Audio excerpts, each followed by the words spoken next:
오늘 좀 털고 가야 되겠다. 편집 잘해주세요. 네, 얘기했잖아. 공격하러 왔다고. 아, 공격은 해도 되는데 다 편집될 거야. 소주 없어요? 안녕하세요. 안녕하세요. 오늘 가장 모시기 어려우신 그 우리 청고의 연예인이자 어머. 고등학교 친구인데 이제 정신과 의사로 계시는 한번 소개 한번 해주시죠.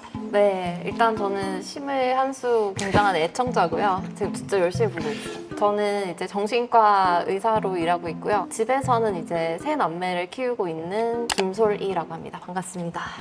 일단은 우리가 몇 년 만이지? 최근에 한번 보려고 했는데 동창회가 한 10년 됐을걸? 12년, 13년 이때였으니까 그렇게 됐나? 음. 너무 오래됐네. 졸업한 지는 16년 됐고 거의 한 13년 만에 처음 보고 간간히 소식은 뭐 듣고 했던 것 같아요. 원래는 이걸 나중에 얘기하려 했는데 이제 최근에 환자로서 한번 조언을 구한다고 연락을 했고 제가 잠시 가슴이 너무 답답해서 약간 그 공황이라고 하나 그거를? 그치, 들어갔을 때는 공항이었어. 그러니까 너무 답답하니까 숨이 잘 안 쉬어지는 상황이 그래서 전화번호를 구해 연락할 수 있는 저희 형한테 연락할 수는 없잖아요. 저희 형 몰라요. 저희 형은 의식 없을 때만 사람을 상대해서 그래서 이제 연락을 했더니 오 진짜 거의 통화한 1시간 만에 해결이 됐다? 그때 큰 도움을 받아서 한번 유튜브에도 한번 나와주면 좋겠다. 그러니까 전 자꾸 요구만 하는 것 같은데 최근에 이제 출산하셔가지고 저는 출산한 지 얼마 안 돼가지고 사실 되게 오랜만에 이렇게 외출을 장시간 하는 거고 오늘 이렇게 좀 화장을 되게 간만에 하는데 저희 아들이 있거든요. 큰아들인데 좀 와가지고 엄마 어디가? 이러더니 엄마 공주님 같아 이렇게 얘기를 하는 거예요. 아들이 벌써 사회생활을 배워보네. 그래서 하여튼 평소에 조금 후줄근하게 다니는데 오늘 풀 세팅하고 왔습니다. 일단은 저희가 처음 알게 된 게 2007년도네. 청운고등학교에 입학을 했었고 오자마자 3년 내내 장학생 했었나? 장학생 했지. 공부를 많이 하지 않는데 거의 탑을 찍었고 약간 청운고 내에도 그게 있거든. 그러니까 넘사 같은 애들이 있어. 그러니까 예를 들면 뭐 특히나 이제 수학 같은 거는 해설지를 봐도 모르는 거 있잖아요. 특히 이제 경찰대 시험 같은 건 좀 어려웠는데 어쨌든 간에 막 물어보면 그냥 그 자리에서 바로 막 풀어주는 이과 1등이었나? 이과 1등 친구는 이제 서울대 의대에 갔지. 그 친구. 그 친구는 밑으로는 뭐 고만고만했던 것 같긴 한데. 그 친구는 볼펜으로 수학을 풀었던 친구고. 그랬어? 너 어떻게 다 알아? 나는 공부는 안 하고 이렇게 관찰만 하고 있어. 공부 잘해야 돼 관찰만 이렇게 하고 있었는데 저도 누군가에게는 중학교 때는 뭔가 좌절을 줬을 수 있는데 실제 청고 애들한테 많은 좌절을 줬던 친구고 아우. 제가 이 친구를 기억하는 거는 일단은 댄스 동아리 걔가 놀 거 학교 내에서 뭐 좀 유명한 봉사 동아리 이런 거 다 하면서 공부 잘하고 친절하고 약간 엄친딸? 되게 위화가 많이 된 것 같은. 그러니까 딱 단점이 하나 있다면 앞머리를 자꾸 깠다는 거. 춤을 잘 췄어요. 댄스 동아리였는데 그나마 청고에서 그나마 좀 연습하고 좀 의미 있는 공연을 하는 동아리 2개가 있었거든요. 우리는 그냥 노는 아니야, 거고. 3개. 힙합 동아리랑 댄스 동아리랑 그 밴드랑 항상 축제 때 마지막 순서 누가 할 것인가 약간 쟁탈전 벌여놨어. 우리는 전혀 마지막 순서를 할 마음이 없어. 우리는 그냥 한 마지막 이틀 연습하고 누가 할 하거든. 것인가. 근데 애들은 학기 초부터 기초부터 점심시간 내내 써가지고 그래서 축제 기간 되고 하면 여기도 연습하고 저희 연습하고 밴드 연습하고 해가지고 점심 먹으러 가면 항상 이렇게 새 동아리 남아있고 했던 것 같아. 근데 우리는 사실 연습한 거 아니야. 아 그래? 우리는 저 연습하고 재능- 깨워갖고 나가서 재능 노래방 중이야? 가고 아니 애초에 그때 당시 랩이라는 게 지금처럼 막 이렇게 어려운 게 아니고 그냥 대충 뭐 잘 빨리 읽으면 랩이었고 막 그랬죠. 예. 근데 결국 남는 거는 사실 그런 동아리 활동이잖아. 동아리 할 때고 나는 지금도 현대청고 유튜브가 있어요.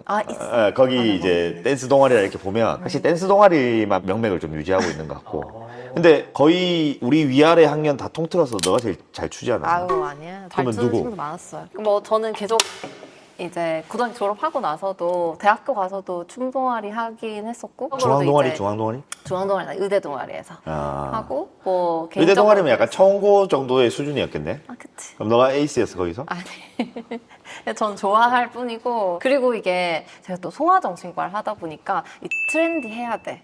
계속 공부를 해야 돼. 요즘 아이돌 누가 유행한 MBTI 할까 물어봤잖아. 나 MBTI 사실 좋아하는데 그래도 공부를 해야 돼. 왜냐면 요즘에 애들은 와가지고 상담할 때 선생님 제가 뭐 NTV인데요, 라포. 뭐 MFP인데요, 뭐 제가 좋아하는 애는 막 뭐거든요. 이렇게 얘기하면 그게 어떤 특성인지 알아야 되잖아요. 그래가지고 공부를 많이 해. 그리고 뭐 유행하는 릴스 다 봐야 되고 막 게임도 심지어 뭐 어떤 게 유행하는지 알아야 돼. 그게 이제 라포 때문인 거지. 아, 그렇지. 그러니까 한마디 그 단어를 아냐 안 아냐의 공감도가 엄청 다른 거죠. 아는 척 해야지 그러면 이제 또. 오늘 사실 나온 것도 애들이 이제 요즘 유튜브 많이 찾아보니까 물어봐봐. 선생님 왜 유튜브 안 해요? 아니면 선생님 뭐 병원 유튜브에서 봤어요? 이렇게 조금 그래도 노출이 되면은 애들이 이제 근데 너 친밀감을 유튜브 하면 좀 느끼더라고. 대박 날 것 같은데? 아니.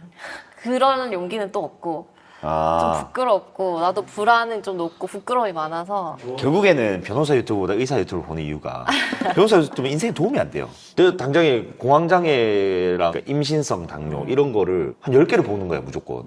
여러 얘기를 듣고 싶고 그러니까 조회수가 막 8만 9만인데 저는 뭐 근데도 너무 구독자도 많고 너무 잘 이끌어가고 있는 것 같아 보니까. 괜찮나 이 정도면? 너무 저는 진짜 재밌게. 왜냐면 얘가 또 고등학생 때부터 말을 진짜 잘했거든요. 달변가였어, 맞죠? 내가 그렇게 해가지고 고등학교 달변가였나? 말 진짜 잘했어. 그래서 뭔가 얘는 변호사랑 어울린다 생각을 했었지. 근데 딱 경찰대 가더니 변호사도 하고 심지어 유튜브도 열었는데 너무 재밌는 거예요. 그래서 저는 다 봤잖아요. 아 애 좋다. 초창기부터 지금 보고 있는데 그래 빗자루 쓴 거 얘기하니까 초창기 맞네. 그래서 뭐 마음 편한 친구가 하는 거기도 하고 그래서 나오면은 잘 이끌어 주겠구나 해가지고 오늘 좀 편하게 왔죠. 근데 이제 내가 여느 왔던 손님보다 좀 불편해. 왜? 왜냐면 이제 약간 좀 이 팬심이 있잖아요. 이 연예인이었거든 고등학교 때. 아우 진짜 전혀 아니에요. 전혀 아니에요. 그냥 저는 엄친딸? 그리고 너는 모르겠지만 정말 많은 사람들에게 스트레스를 줬을 거야. 이번 기회에 한번 사과할 생각은 없나? 특히 청원고 같은 곳에서는 이게 등수가 다 오픈되고 좀 경쟁이잖아요. 뭐 점심시간에 춤추러 가고 하고 2등하고 1등하고 이래버리면 되게 잘 나온 것 같다 오늘. 왜? 남의 입으로 내 칭찬을 이렇게 들으니까 그거 되게 좋게 얘기해줘서 고맙네. 좀 부끄럽긴 한데. 아니야 근데 이거는 아마 너를 아는 대부분이 그렇게 생각할걸? 너무 고맙네. 근데 다 맞는 말이고. 그냥 내가 보이고 싶었던 이미지를 잘 얘기해준 것 같고. 아 그걸 의식하면서 했던 거네 그러면? 그때는 완전 질풍노도의식이 막 그 청소년기 특징이 또 있어. 그 상상 속의 관중. 아 그러니까 남들이 나를 보고 있다는 그런 자의식? 그치. 에, 그런 게 이제 한참 나도 심할 있었지. 때인데, 그치. 제가 말씀드리고 싶은 거는 이제 신강우 변호사님은 스타성이 진짜 있었어요. 어느 정도였냐면 저도 이제 1화를 막 친구들이랑 이제 나 여기 나간다. 너네 기억나는 거 있냐 해가지고 들어왔는데 잠깐만요. 진짜 많거든요. 편집 좀. 생전 처음 들은 얘기가 있더라고. 입학하기 전에 저희가 이제 전국구 단위로 시험을 봐요. 그래서 필기 시험 보러 오고 하는데 그때 뭐 존잘이 있었다 이런 소문이 돌았는데 뭐 소문의 주인공이 이제 신 변호사님이었다. 구설수에 많이 올랐던. 아니. 근데 제가 이 얘기를 좀 뒤늦게 듣고 생각해봤는데 혹시 셀프로 낸 소문이 아닌가. 일단은 제가 변호사니까 두 가지 모순을 지적하면 저는 입학할 때 시험을 안 쳤습니다.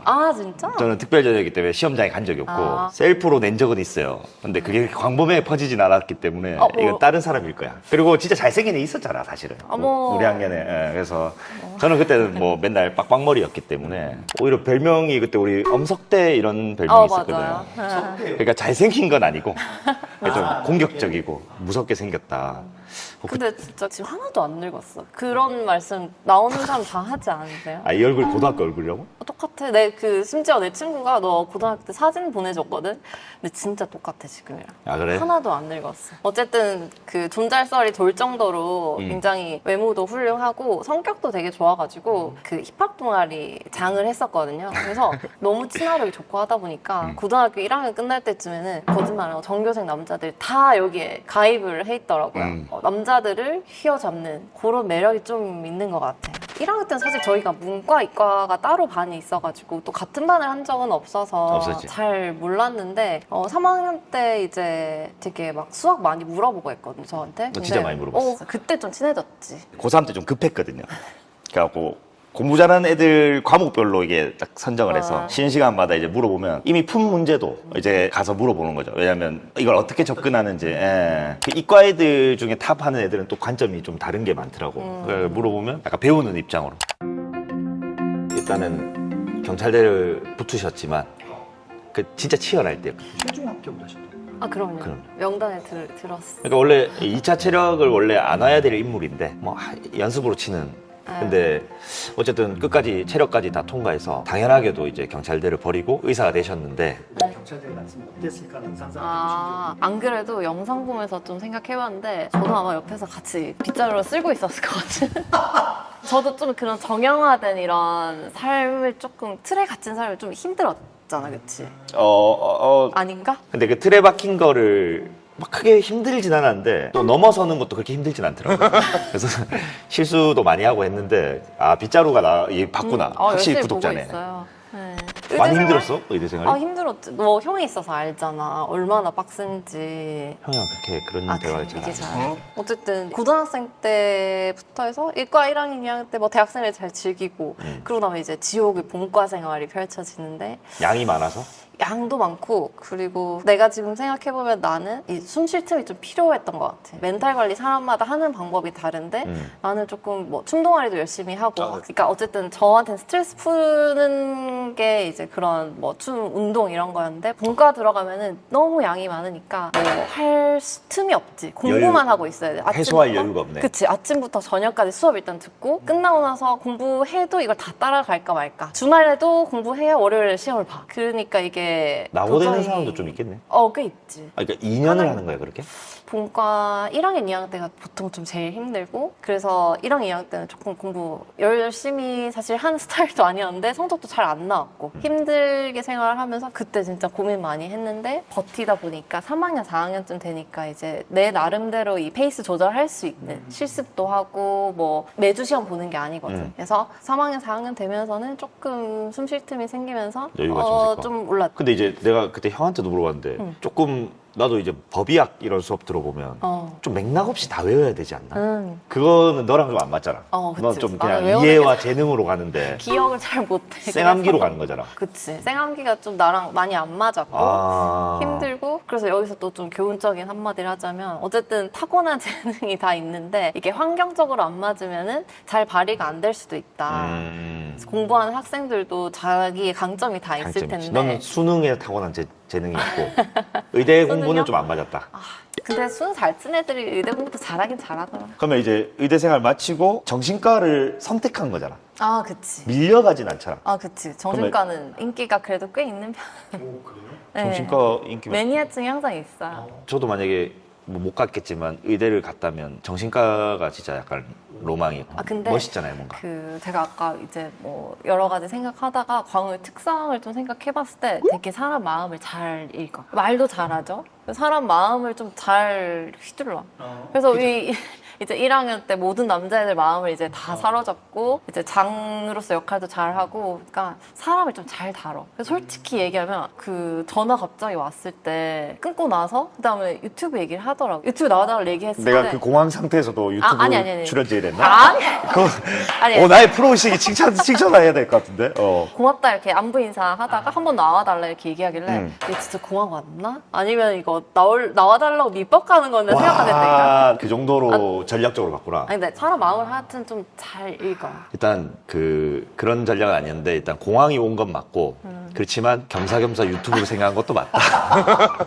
똑똑한 친구야 하여튼 그래서 내가 생각했을 때도 만약에 의대를 왔으면은 정신과에 굉장히 매료되지 않았을까. 너무 이제 매력적이지. 뭐 스타 선생님이 되어 있었을 것 같다. 그럼 본인이 선택했을 때는 이유가 있었나? 내가 이거 면접 때 정확하게 얘기했던 것 같은데 첫 번째는 내 개인적인 성향. 뭔가 사람한테 일단 관심이 많아. 또 고민 사실 상담 들어주고 뭔가 같이 해결해주고 이런 게 재밌었던 것 같아. 어릴 때부터. 그래서 좀 그런 성향이 있구나 생각을 했고 의대 들어가서는 이제 학문적으로 또 공부해보면 사실 뭐 내과 외과 이런 거는 막 와닿지 않잖아요. 근데 정신과는 공부하면 되게 재밌어. 막 실생활 와닿는 공부해보면 이 질환이 막 누군가 떠오르기도 하고 그런 재미가 좀 있었고 그래서 보통 의대에 와서 이제 우리 동기들도 되게 정신과 생각을 많이 했다가 이제 실습 들어가면은 다 이제 안 하고 싶어. 왜? 좀 일단 갇혀 있고, 그러니까 폐쇄병동에서 이제 생활하는 그런 것들이 좀 좀 그럴 수 답답해, 있겠다. 안 맞는 사람들이 있더라고. 근데 나는 실습 돌 때도 뭐 무난하게 괜찮았고 인턴 돌 때 보니까 우리 정신과 의국이 되게 선생님들도 너무 멋있어 보이고 내가 생각했던 것보다 연구할 분야도 되게 많아 보이고 학문적인 메리트가 굉장히 커 보여가지고 그래서 선택을 했지. 그러면 정신과 이거를 공부할 때 심리학 이론 이런 것도 같이 배우나? 아 많이 하지. 그러니까 우리는 네, 생물학적인 이런 부분이랑 그다음에 이런 심리적인 부분이랑 다 좀 종합해서 많이 배우지. 혹시 정신과의 여러 질환 중에 나에게 접목되는 건 없을까? 너? 그러니까 이제 뭐 우리가 이제 흔히들 쓰는 게 리플리 증후군, 하나 또 뭐 있노 뭐 하여튼 뭐 그런 것들. 아니 너한테? 나르시시즘 이런 것도 정신질환 아닌가? 그런 게 있지. 그래서 이제 좀 성격 장애로 분류되는 이런 것들이 사실 제일 재밌는 파트 정신과에서. 아 내가 성격 장애로? 그러니까 그런 분류가 있다고?